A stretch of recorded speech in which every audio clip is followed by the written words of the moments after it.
L'intérêt de la session d'aujourd'hui, c'est de montrer que l'Afrique a quand même progressé. Parce que on a aujourd'hui pu mobiliser, et qu'un des membres du panel l'a dit, avant c'était l'aide publique au développement, le recours à la dette, essentiellement, et aux investissements directs étrangers. Aujourd'hui, l'Afrique a pris conscience que pour pouvoir accélérer son développement, elle a besoin de mobiliser ses propres ressources.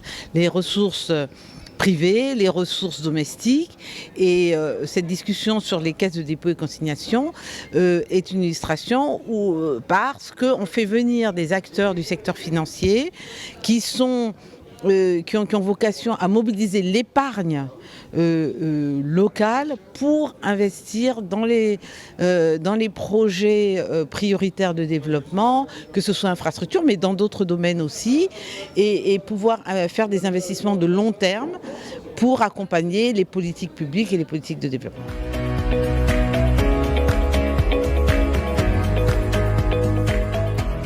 On l'accompagne de plusieurs manières. D'abord en accompagnant directement d'abord le partage d'expériences, la collaboration entre ces institutions.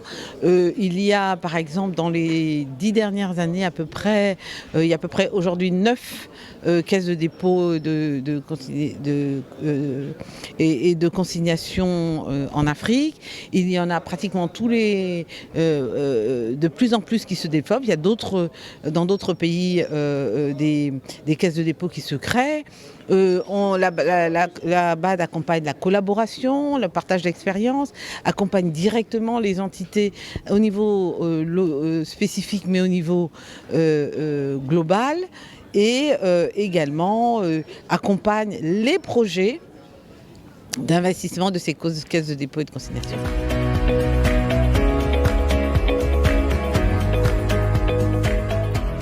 C'est pas plus facile, c'est nécessaire de faire, d'accompagner des pays, d'accompagner le groupement. Évidemment, si un pays tout seul a une caisse de dépôt et de gestion, elle a des capacités limitées. Donc effectivement, il faut s'assurer qu'on accompagne aux différentes étapes. Et c'est pour ça que les caisses de dépôt cherchent à collaborer entre elles et se réjouissent de la création et l'existence d'autres institutions similaires dans d'autres pays voisins et à l'échelle du continent. Pour suivre toute l'actualité d'EcoActu.ma, inscrivez-vous sur notre chaîne YouTube et rejoignez notre communauté sur Facebook et sur les autres réseaux sociaux.